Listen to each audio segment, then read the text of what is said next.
Bonjour à tous, Passion Immo, c'est reparti pour un nouvel épisode. Alors aujourd'hui, on va parler de quelque chose que j'ai assez peu l'habitude d'aborder et pourtant on me pose assez souvent pas mal de questions. C'est l'immobilier tertiaire, l'immobilier commercial notamment. Alors on me pose la question, est-ce que c'est intéressant d'aller investir sur du tertiaire ou pas? Est-ce que c'est compliqué? Est-ce que c'est risqué? Est-ce que c'est rentable? Est-ce qu'on va développer une activité en termes de location qui pourrait être intéressante? Bon, pas mal de questions. Et il faut reconnaître qu'à une période où les investisseurs s'interrogent pas mal sur la pertinence d'aller sur les marchés de l'immobilier, aller sur ce secteur qui reste un secteur de niche quand même, en tout cas à l'échelon des particuliers, il y a une pertinence à s'interroger sur ce sujet. Alors là, pour s'interroger sur un sujet pareil, il faut un interlocuteur qui tienne la route. Et cet interlocuteur qui tient la route, je l'ai trouvé. C'est Émilie Vial. Alors Émilie Vial, elle est spécialiste de cette question. Je ne vais pas la présenter davantage parce qu'elle va le faire au début de l'interview. Mais vous allez voir, au cours de cet échange que j'ai eu avec Émilie, ça va permettre quand même de beaucoup décrypter cet immobilier tertiaire, de comprendre comment il fonctionne, de comprendre surtout les précautions qu'il faut prendre quand on veut investir dans ce domaine. Et puis surtout, moi, ce que j'ai énormément apprécié chez Émilie, c'est qu'elle elle vend pas du rêve, voilà. Et à une époque où trop aisément, vous savez que je reviens toujours assez souvent sur ce sujet, il y a des gens qui nous promettent des rentabilités délirantes, comment faire fortune en une semaine quasiment. Bon non, Émilie Vial n'est absolument pas dans ce registre. Au contraire, c'est du sérieux et c'est de l'analyse. Passion Immo, épisode 62, interview d'Émilie Vial. C'est parti.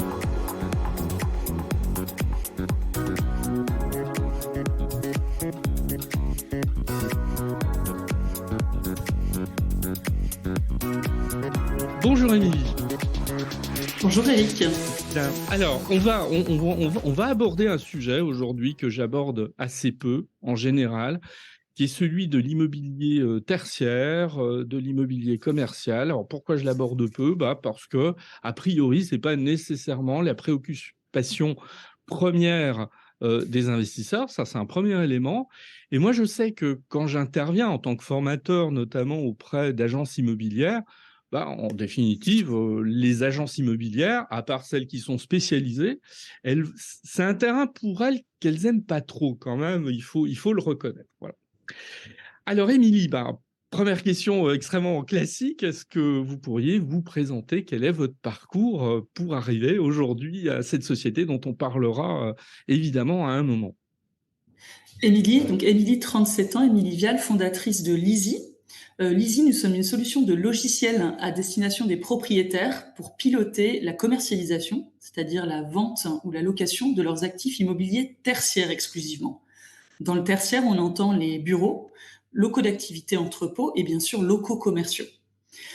Historiquement, Eric, on était pendant plus de 2 ans et demi, on a été broker, j'ai envie de dire néo-broker outillé pour vraiment Ouais. approcher la complexité du métier. Et j'expliquerai Alors, après. je vous arrête déjà parce que broker, nous, ça nous parle, mais pour quelqu'un qui écoute broker, le terme n'est pas nécessairement ultra grand public. Broker, c'est un agent immobilier pour l'immobilier tertiaire. Voilà, c'est le terme que l'on utilise. Tout à fait, bien. Alors,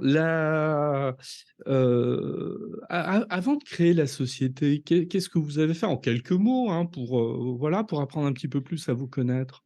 Des choses très variées. J'ai eu la chance d'évoluer dans des environnements, tout d'abord un milieu financier. J'ai commencé ma carrière chez UBS en Oui. banque d'investissement, bien outillé avec des outils à l'époque où on était sur des marchés très financiarisés, avec des outils par exemple comme Bloomberg pour pouvoir faire des choses efficaces. Et ensuite, j'ai travaillé pas mal dans le milieu des biens de grande consommation, chez PepsiCo, chez l'ancien géant de la bière SAB Miller, et enfin chez Deliveroo.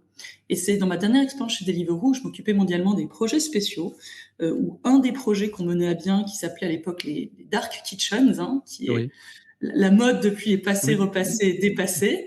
On a dû prendre à bail une trentaine de lieux dans 14 pays en moins d'un an et demi. Et là, je me suis heurtée avec mes équipes, que je staffais et que je faisais grandir, à la complexité, en fait, d'identifier des agents immobiliers, donc des brokers, pour trouver le bon local, et ensuite toute la complexité juridique afférente à l'immobilier tertiaire. D'accord. On a eu beaucoup de difficultés et je me suis rendu compte qu'en fait, que c'était un milieu qui avait besoin d'être fluidifié, parce que ni le propriétaire qui est détenteur des actifs, ni le futur utilisateur ou investisseur qui va les occuper n'était satisfait du process. Bien. Alors, allons maintenant dans le cœur du sujet. Qu'est-ce que c'est? Comment je pourrais définir aujourd'hui l'immobilier tertiaire, qui me semble quelque chose de très très vaste, en définitive, sous un vocable un petit peu réducteur quand on parle d'immobilier tertiaire. C'est quoi l'immobilier tertiaire? C'est vrai que c'est souvent. Alors, déjà, il y a beaucoup de terminologie pour qualifier l'immobilier tertiaire. On parle d'immobilier d'entreprise, d'immobilier professionnel, des fois d'immobilier commercial, ce qui est réducteur, puisque l'immobilier tertiaire, c'est vraiment, comme je l'ai dit, les commerces, mais aussi les bureaux, locaux d'activité, entrepôts. Euh, Comment est-ce qu'on le qualifie? Je dirais à l'opposé du résidentiel. C'est-à-dire tous les lieux où ne vont pas vivre des particuliers. Si on va jusque-là, il y a également tout ce qui est HoReCa, donc hôtellerie, restauration, café, qui rentre également dans le périmètre de l'immobilier tertiaire. C'est une typologie d'immobilier, le tertiaire, qui a été souvent investi par des investisseurs bien différents du résidentiel, par de gros investisseurs, ce qu'on appelle souvent des institutionnels, pour la simple et bonne raison que le ticket d'entrée dans l'immobilier tertiaire est souvent beaucoup plus important que l'immobilier résidentiel. Et la gestion et la maintenance, tout ce qu'on appelle le facility management, le property management, sont beaucoup plus coûteux parce on parle de surface, de typologie d'actifs, soit très rentable, mais également à une échelle bien différente du résidentiel. Et donc, c'est tout un pan de l'immobilier que connaissent moins les monsieur et madame tout le monde, si je puis me permettre. Mais complètement. Alors moi, j'ai une question qui me vient justement par rapport à ça. Moi, j'ai le sentiment en France d'un cloisonnement assez fort entre justement l'immobilier classique résidentiel et cet immobilier tertiaire. Alors déjà, vous avez le droit de me contredire sur cette impression que j'ai. Et de votre regard, est-ce que c'est une particularité française ou est-ce que dans d'autres pays, ce cloisonnement est moins présent? Alors, c'est une très bonne question. Tout d'abord, juridiquement, c'est-à-dire le cadre légal qui est autour de l'immobilier tertiaire et tout ce qu'on appelle les aspects juridiques autour de baux ou d'actes de vente sont très différents de l'immobilier résidentiel. Il y a une complexité qui est forte, ce qui fait que on a besoin de personnes qui travaillent dans ce milieu, qui ont une vraie compréhension en fait de toute cette dynamique. Et donc c'est très difficile de maîtriser à la fois l'immobilier tertiaire et résidentiel. Quand vous êtes dans le résidentiel, il y a beaucoup d'agents immobiliers qui, de façon opportuniste, vont par exemple vendre ou louer des commerces, des fonds de commerce. Souvent, c'est compliqué pour eux parce qu'en fait, c'est des mécaniques qu'ils ne maîtrisent pas. Donc, ils ont des leads, des prospects qui vont leur apporter, des propriétaires qui vendent leur appart, qui vont leur dire, tiens, j'ai également des murs de commerce en centre-ville, à Agen, par exemple, à vendre. L'agent va prendre le mandat, mais en fait, avoir énormément de difficultés à le commercialiser. Un, parce qu'il faut savoir le commercialiser. Deux, il faut savoir trouver les prospects qui sont complètement différents du résidentiel. Et ce sont aussi des temps de commercialisation, et on va revenir là-dessus parce que c'est pour ça que j'ai construit l'Easy, des temps de commercialisation extrêmement longs. C'est une dynamique complètement différente. Alors pour le coup, ce type d'investissement est à la portée du particulier ou à votre avis, ça demande de sa part une expertise qui fait qu'il faut qu'il y aille avec davantage de prudence que sur de l'investissement résidentiel? Alors c'est clair que ça demande des reins beaucoup plus solides. On parle de même une petite surface de commerce à une localisation bien placée, on parle d'investissements qui sont conséquents. C'est le premier point. Le deuxième point qui Alors, implique est-ce d'avoir des qu'on peut prendre investisseurs. oui, est-ce qu'on peut prendre un exemple d'investissement conséquent pour que ce soit parlant?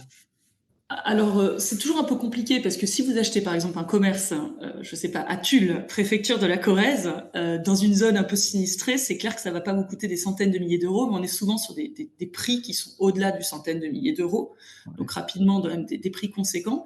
Et je dirais le deuxième sujet qui fait que c'est pas à la portée de tout investisseur, c'est la commercialisation. C'est-à-dire que entre deux occupations, les temps de commercialisation peuvent être très longs. ce qui implique que vous devez avoir les capacités financières de payer toutes les taxes afférentes à la vacance. Si vous n'avez pas de locataire en place, il faut pouvoir supporter ça. La maintenance, qui est importante. Quand vous avez des cellules commerciales, il faut maintenir les façades. Il faut, si c'est la cellule en retail park, il faut pouvoir maintenir l'intégralité du bâti.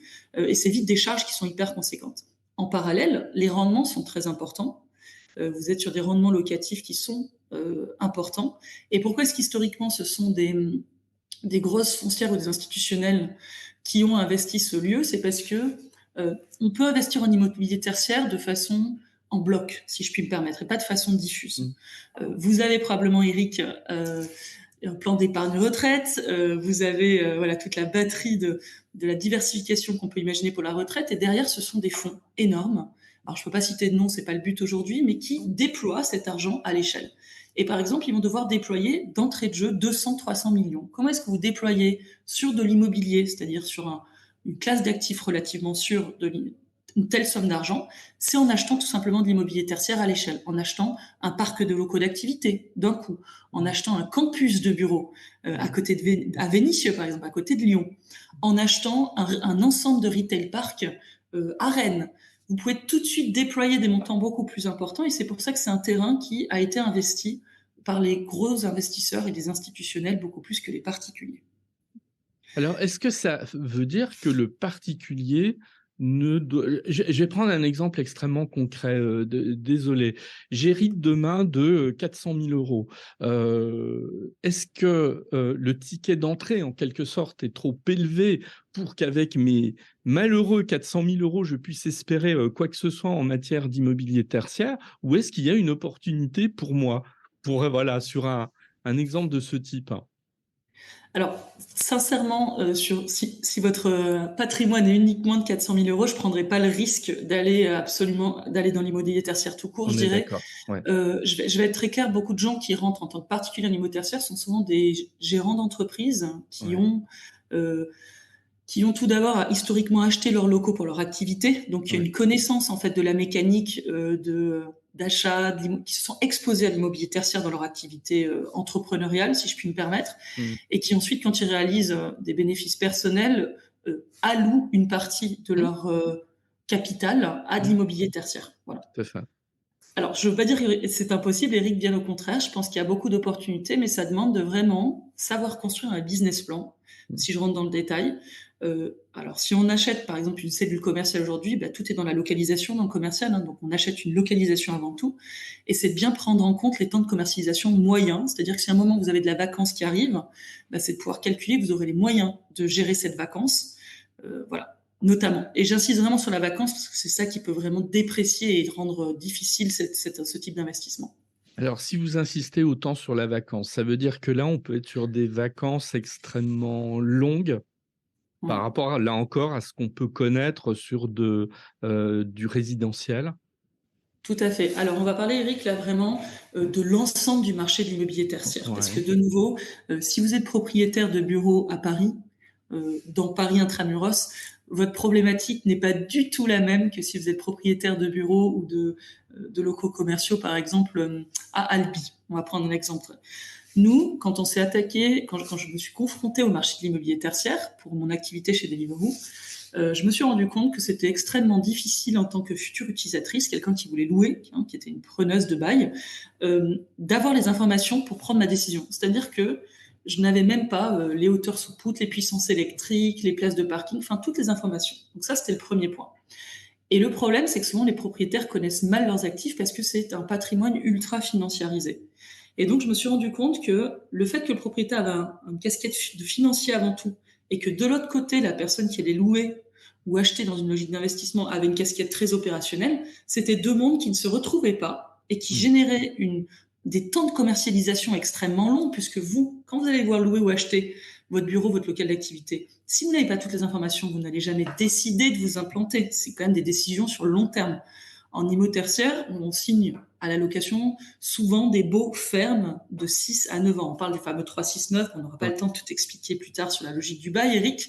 On a beaucoup de documentation en ligne sur Lizzy.io et sur le net en général. Très bien, oui, et très bien faite d'ailleurs, hein. Moi, je vais mettre le lien dans les notes de l'épisode.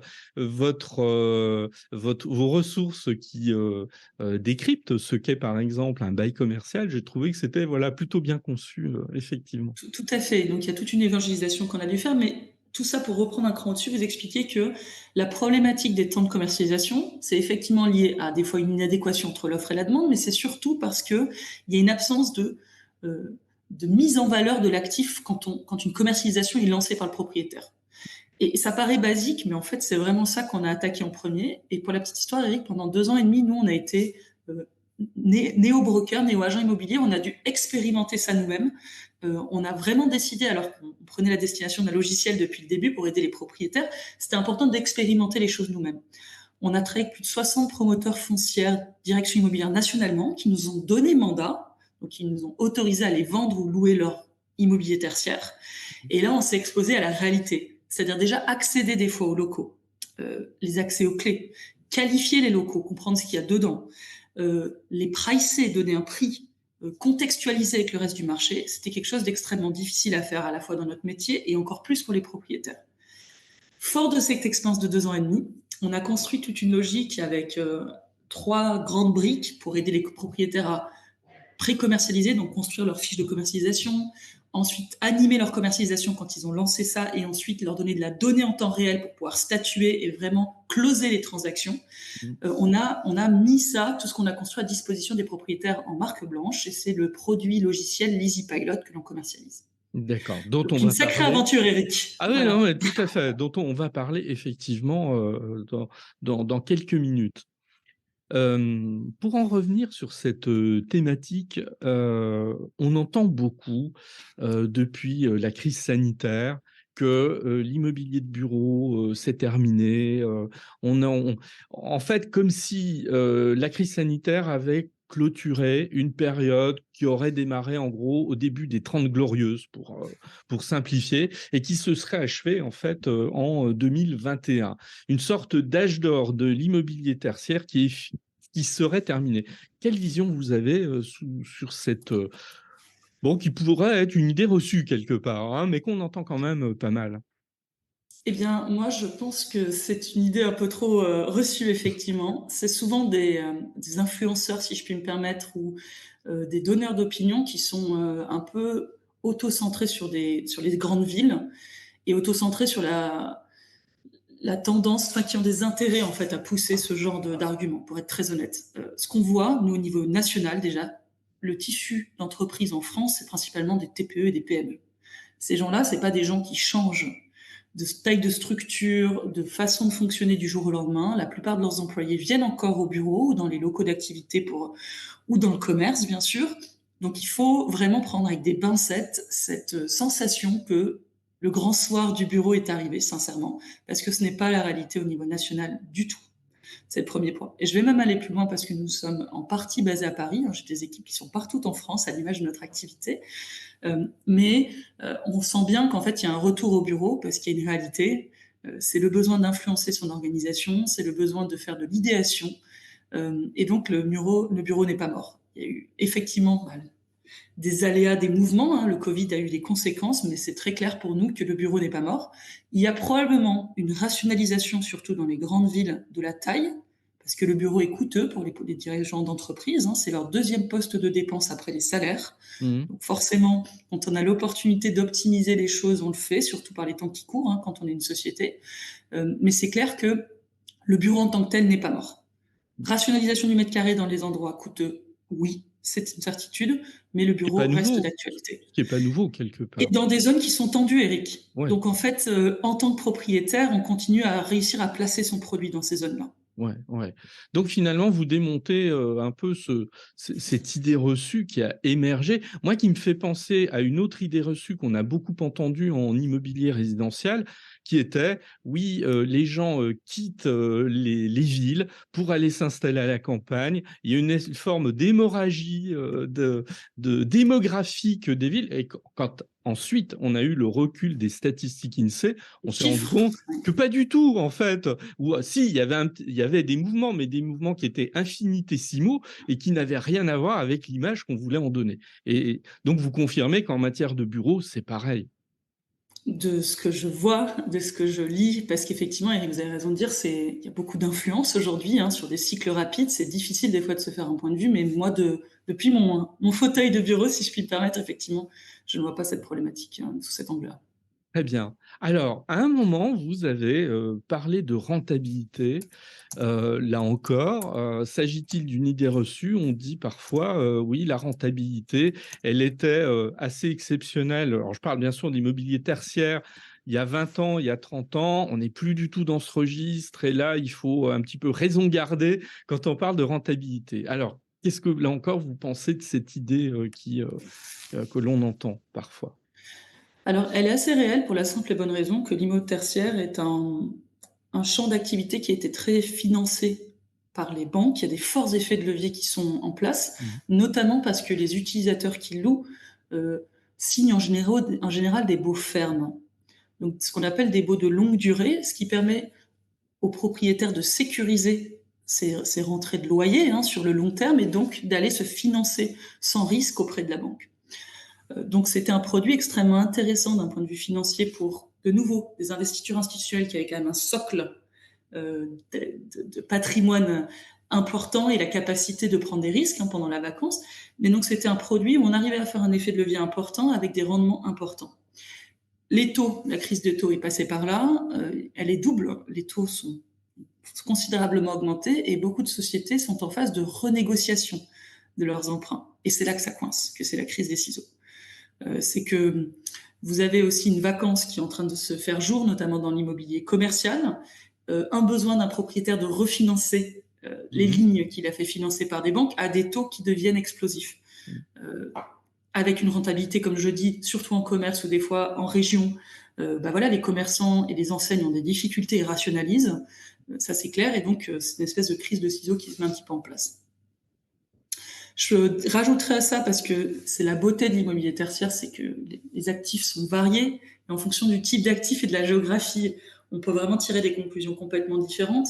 Je pense qu'il est honnête de dire qu'en bureau, il y a également eu beaucoup de programmes construits, notamment en Île-de-France, de programmes en gris ou en blanc, c'est-à-dire avec des taux d'occupation qui n'étaient pas intégrales Mhm. au moment de la construction, dans des zones moins sexy, Mhm. que Paris intramuros.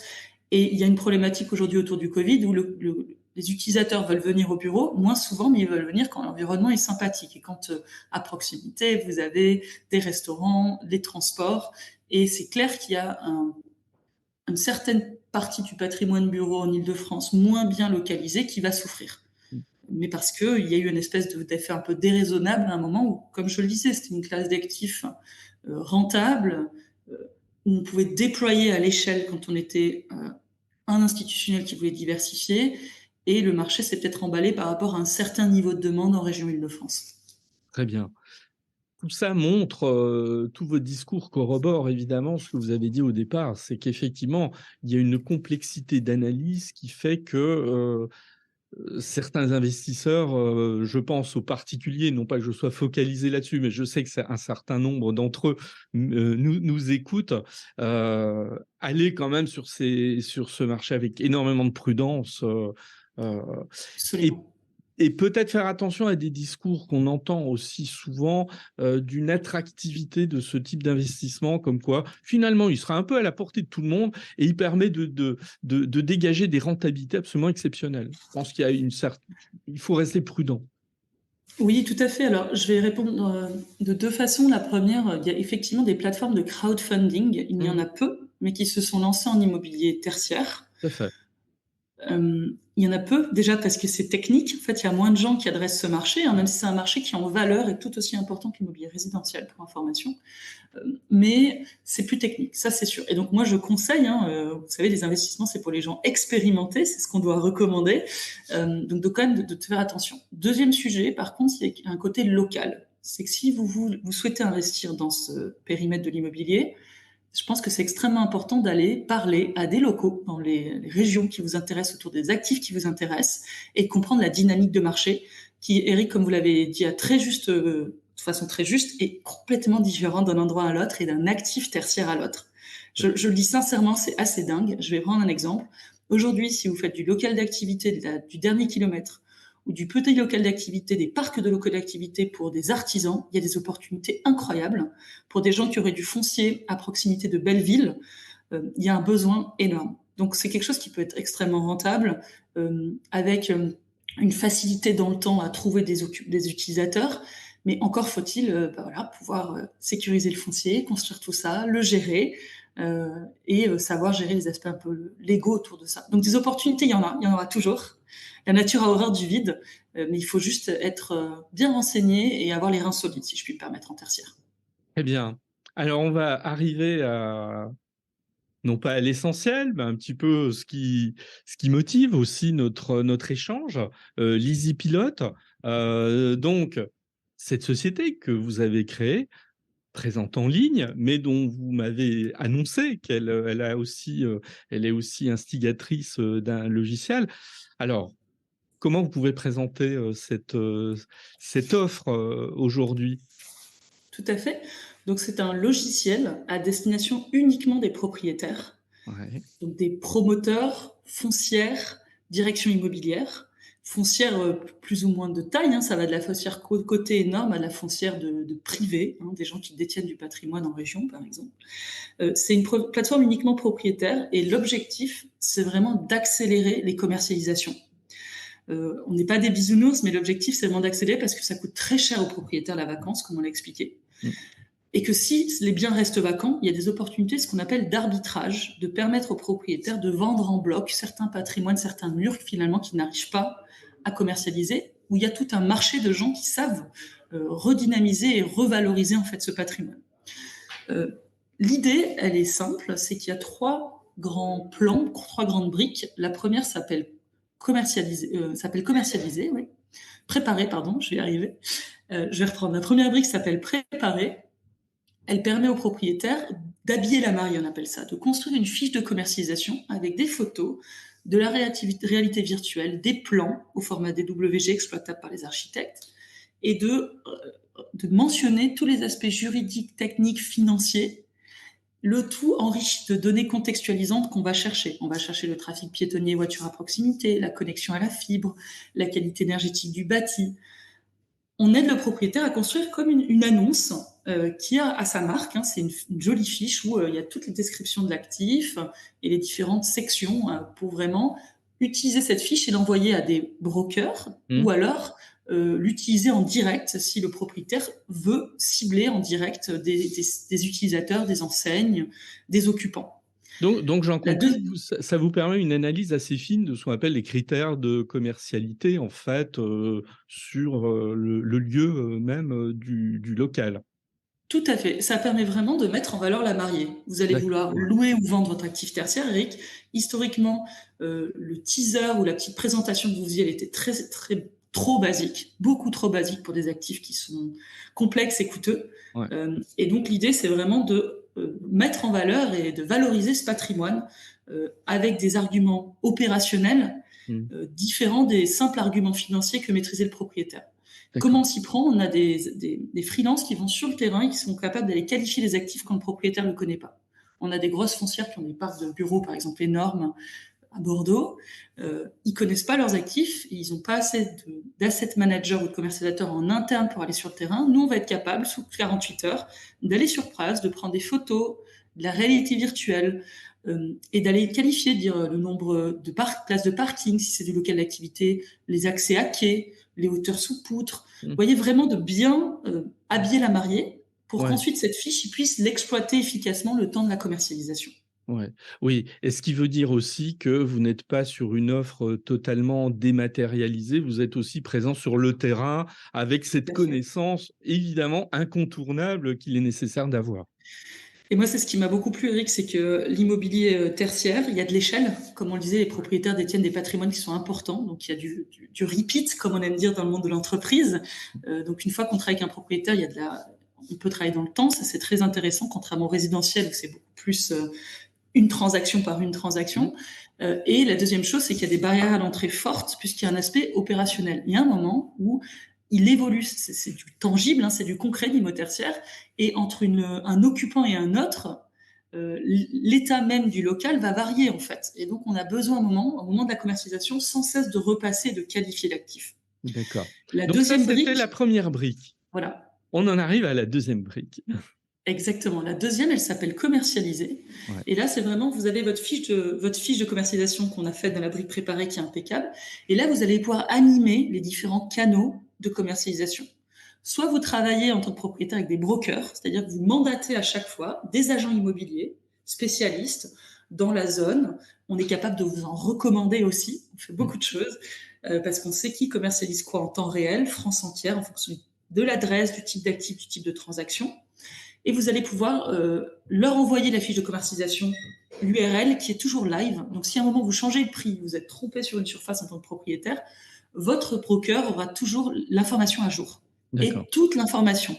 Ce qui fait que ça va simplifier son travail, qui est souvent un travail de terrain, de broker, et que comme il a toute l'information que la mariée est bien habillée, eh bien, il va être beaucoup plus motivé à aller vendre ou louer votre actif, et il le fera beaucoup plus efficacement puisqu'il a toutes les informations pour le faire de façon efficace et sexy auprès d'un utilisateur ou investisseur. J'insiste, Eric, il faut vraiment comprendre que ça paraît basique, mais c'est ça, c'est qu'historiquement, le produit était mal marketé, mal mis en valeur. Et donc, du coup, le broker qui récupérait le mandat, c'était pas facile déjà de faire son métier et il pouvait pas traiter un volume important. Ce sont des gens qui sont payés au succès à la commission, donc il fallait les aider. Deuxièmement, dans cette brique, le propriétaire, des fois, peut décider de commercialiser en direct. Il y a beaucoup de directions immobilières, notamment en commerce, qui ont des leasing managers, des gens qui vont aller chercher les occupants en direct, des enseignes, etc. Et donc, ils vont pouvoir animer aussi leur commercialisation avec des relances d'email, avec le lien vers la fiche de commercialisation, avec c'est une espèce de brique CRM, si vous voulez. Et la troisième brique, qui est celle qui me tient le plus à cœur, alors je les aime toutes, mais c'est ce qu'on appelle statuer. On vous permet de faire du reporting en temps réel de ce qui se passe sur toutes vos lignes quand vous êtes propriétaire. Il faut que vous imaginiez que même un propriétaire qui gère une dizaine de lignes vacantes, sur chaque ligne, s'il y a 3 brokers plus même une personne en interne qui gère, c'est énorme. Ça fait 4 fois 10, ça fait plus de 40 interactions. C'est complètement dingue en fait. Avec des retours sans cesse entre les différentes parties. Donc, il y a besoin d'un logiciel et il y a besoin de pouvoir aussi faire sortir du reporting en temps réel et comprendre où on en est. Et l'autre fonctionnalité dans cette troisième brique, c'est toute la donnée en temps réel. On appelle ça les comparables. C'est que ça fait plus de 3 ans où nous, on va chercher toute l'information online et offline qui nous permet de savoir qu'est-ce qui se loue ou vend, à quel prix, en temps réel, et depuis combien de temps on arrive à avoir les temps de commercialisation moyens sur l'immobilier tertiaire. Et ça permet aux propriétaires plusieurs choses. En phase de pré-commercialisation, d'avoir une idée du marché. S'ils ont des locaux divisibles, par exemple, de se dire, tiens, je vais mettre sur le marché, j'ai un 5000 m² de locaux d'activité, je vois que dans la zone, il n'y a personne qui fait du 1000 m², aussi des plus petites surfaces, je vais essayer de diviser, de proposer de la divisibilité si je suis capable de le faire. D'aller voir aussi l'état des actifs en concurrence. Si le vôtre est meilleur, vous allez pouvoir pricer, mettre un prix affiché différent. Et également, si vous êtes tanké sur une commercialisation, d'aller voir un peu depuis combien de temps les autres sont dessus et peut-être décider de ce que je disais, d'arbitrer, Eric, de sortir d'un certain nombre de lignes que vous avez sur lesquelles vous n'arrivez pas à trouver de locataires, décider de les vendre à un investisseur qui saura transformer les lieux et peut-être changer la destination et trouver, lui, d'autres occupants.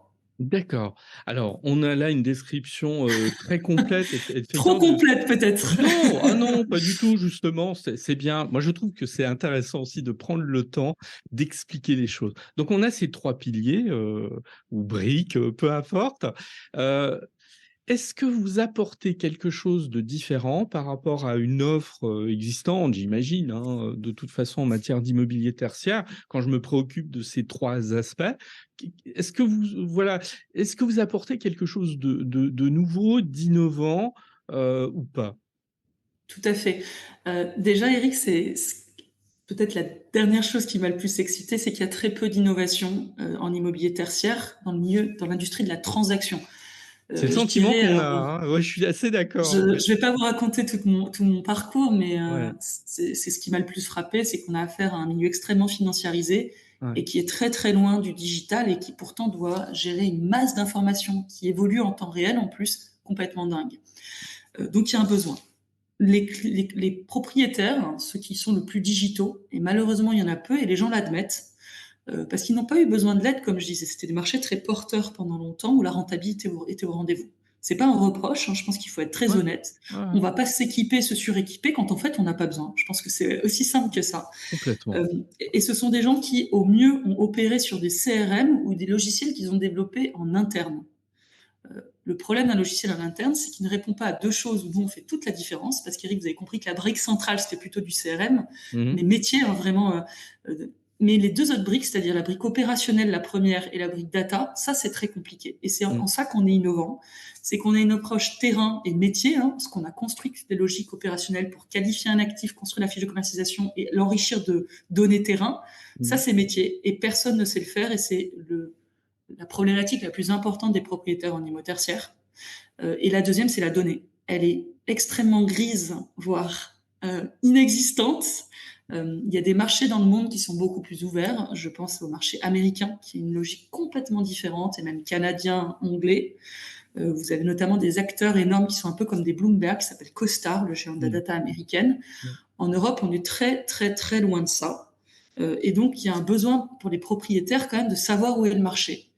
Historiquement, ils avaient délégué ce rôle au broker, à l'agent immobilier qui avait une bonne connaissance, mais ils se rendent compte qu'en fait, ils ont donné trop de pouvoir à cet intermédiaire et qu'ils ont un patrimoine tertiaire important, qu'ils ont du mal à valoriser en temps réel. Ouais, Historiquement, c'est des métiers où on utilisait beaucoup ce qu'on appelle les méthodes financières des discounted cash flow basées sur des loyers faciaux espérés. ouais, La réalité aujourd'hui, elle est parfois différente. Ils ont du mal à pricer en temps réel finalement avec ce qu'on ouais, appelle du ouais, mark to market. ouais. Et donc, ils ont besoin de logiciels pour faire ça. Et ils en ont besoin parce qu'ils ont des banques qui les financent, qui les challengent aujourd'hui sur la valeur du patrimoine en temps réel. Et donc, ils ont besoin de récupérer le pouvoir, ces propriétaires. Et c'est ce qu'on leur permet de faire. En récupérant avec nos briques opérationnelles la connaissance de leurs actifs qu'ils n'ont pas, la connaissance terrain, et en leur permettant de connaître où est le marché, le reste du marché en temps réel avec notre approche data. Et ça, c'est plus de 3 ans de travail, Eric, c'est considérable, c'est très dur. C'est pour ça qu'il y a peu de jeunes entreprises, j'aime pas forcément parler de start-up, mais de jeunes entreprises qui s'attaquent à ces marchés. Hein, on est face à des mastodontes. Hein, il y a l'immo tertiaire, que ce soit du métier du logiciel ou du brokerage, ce sont des métiers très consolidés où il y a des mastodontes. Et donc, c'est compliqué de créer de la valeur et de construire ces briques et de les rassembler. En tout cas, j'ai le Mhm. plaisir de le faire avec une équipe de 13 personnes extrêmement talentueuses Ouais. et de satisfaire maintenant des clients propriétaires. Voilà. Oui, et si j'ai bien compris, hein, évidemment, vous êtes aussi sur des interlocuteurs qui se sont parfois ancrés dans des habitudes au fil des décennies et donc il faut expliquer maintenant que, les modalités du marché ont changé et qu'il faut des outils beaucoup plus fins et pointus pour être en capacité d'analyser ce marché et de réagir et de rendre des comptes, entre guillemets, mais il faut quand même rendre des comptes auprès des banques qui sont peut-être plus exigeantes qu'elles ne l'étaient il y a une dizaine d'années. Je ne sais pas si j'ai résumé la Bah situation. Eric, je pense que vous pourriez vous mettre de l'autre côté du micro à ma place. Effectivement, il y a un sujet d'évangélisation Ouais, qui est ouais. important. En fait, quand on utilise Excel, on a beaucoup de clients propriétaires au fur et à mesure du processus de vente hein, de notre logiciel qui nous disent bah, moi, j'ai l'outil à la mode dans les années 80, c'est Excel. C'est clair que c'est ultra puissant. Hein, je suis la première fan encore d'Excel, mais c'est plus suffisant quand vous gérez autant d'informations mouvantes et sensibles en plus. Et on sent bien qu'il y a des fois une résistance au changement, mais qui en même temps, plus personne, surtout la jeune génération d'asset managers ou de leasing managers, ne veulent travailler à l'ancienne parce que c'est pas possible. En fait, ça vous demande énormément d'énergie, des choses, une approche chronophage sans valeur ajoutée aucune. Mhm. Aujourd'hui, le profil de nos clients sont des gens qui devraient se concentrer sur la renégociation de baux, valorisation de leur patrimoine, compréhension du marché, et vraiment pas sur des tâches chronophages de qualifier les actifs, relancer les brokers ou relancer les prospects qu'ils ont identifiés, comprendre le marché en temps réel. Ils devraient pouvoir analyser de la donnée qu'on leur fournit.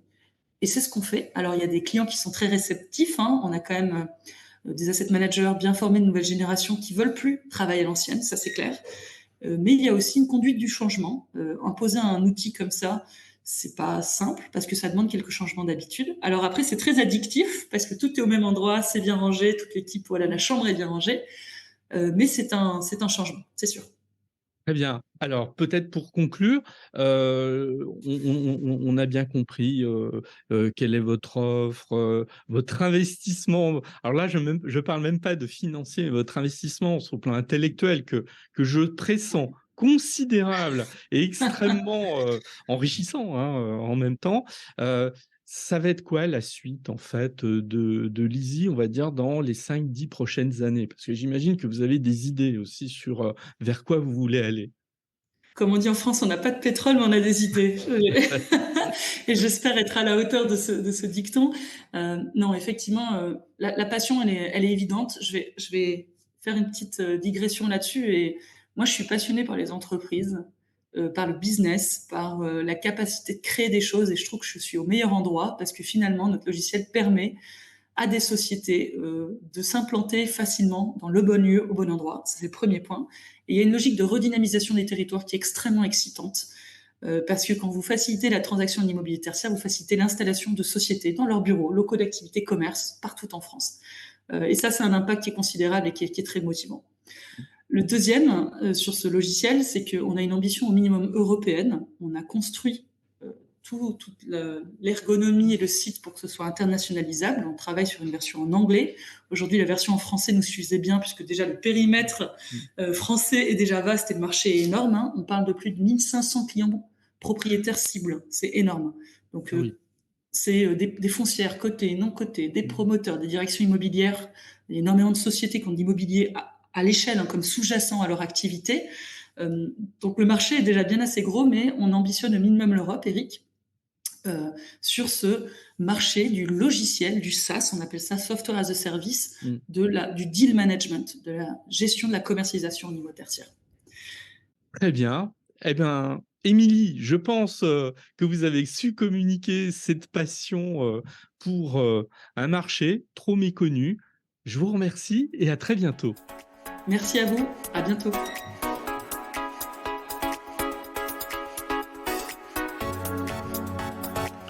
Passion Immo épisode 62, c'est terminé. Je pense que comme moi, vous avez apprécié cet échange avec Émilie Vial. Moi, j'y ai appris des choses, j'espère que vous aussi, sur cet immobilier commercial, cet immobilier tertiaire qui est relativement méconnu. Alors parfois, on part de toutes les vertus parce qu'on dit oui, on va gagner beaucoup d'argent. C'est possible, c'est même parfois le cas, mais vous avez vu que Émilie Vial, elle remet un petit peu face aux réalités, la prudence qu'il faut avoir quand même sur ce type d'investissement et un ticket d'entrée en définitive qui est quand même relativement important. Donc je remercie encore beaucoup Émilie pour cet échange extrêmement fructueux, constructif et pédagogue de sa part. Et moi je vous dis à très bientôt, vous pouvez continuer de me suivre sur les réseaux sociaux, Facebook, LinkedIn, Twitter, Instagram. Et puis je vous dis en toute simplicité, à la prochaine fois.